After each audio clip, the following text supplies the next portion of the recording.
Hi everyone, this is Deb Tim, a Canadian girl.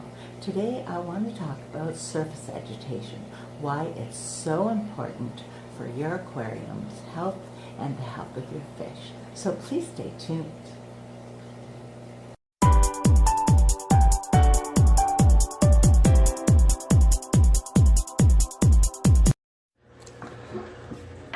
This is my 75-gallon Mbuna community.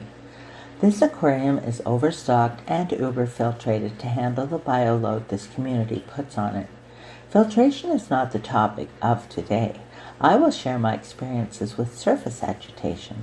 This is another crucial part of having a healthy environment for your fish. All fish come from a body of water.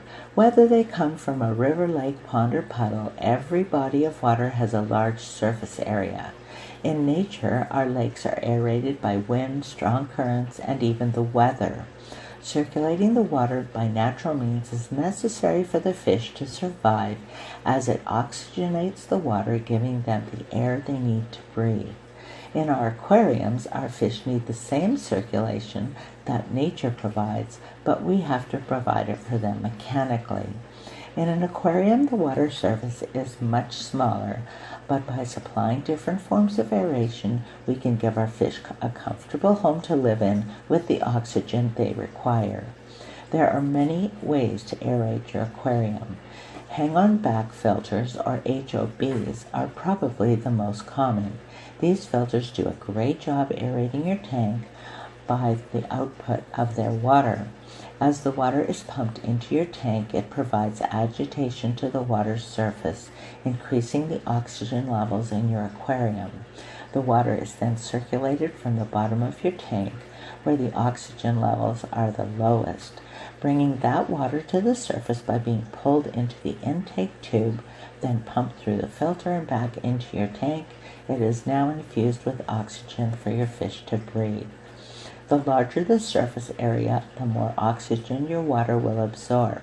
With an HOB filter, you can increase the oxygen levels in your aquarium by simply lowering the water level so the water being pumped through falls further, creating more agitation than it would if the water level was higher.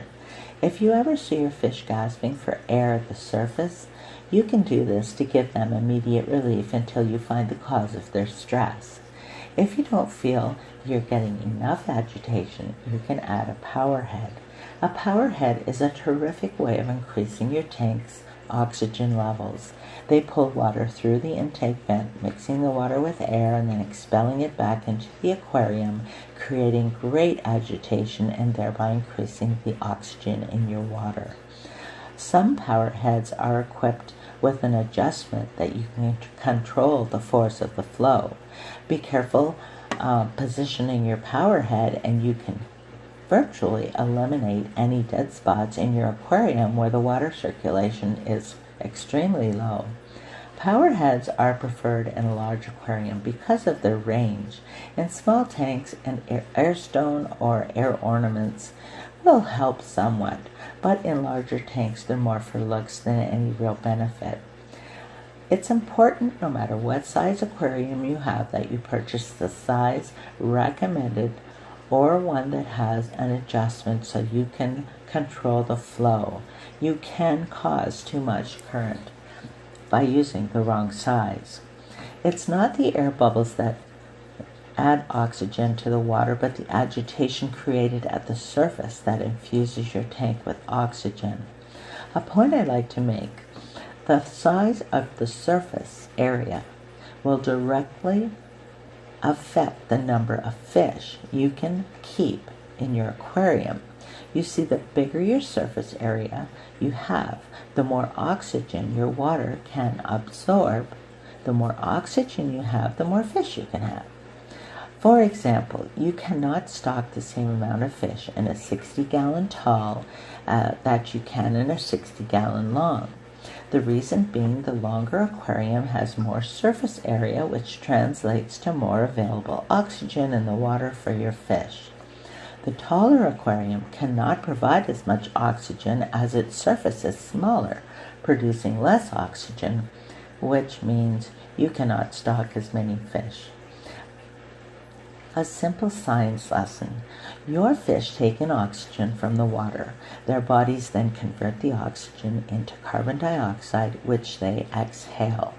The carbon dioxide is then released at the water's surface into the atmosphere, while the agitation of the surface continues to infuse the water with more oxygen for your fish to breathe. In closing, adding a form of agitation to your aquarium will only benefit your fish and will even lower stress levels, giving you a healthier environment for your fish to call home. So until next time, this is Deb Tim signing out. Thank you so much for watching. I hope you're having a wonderful weekend, and I'll talk to you soon. Bye.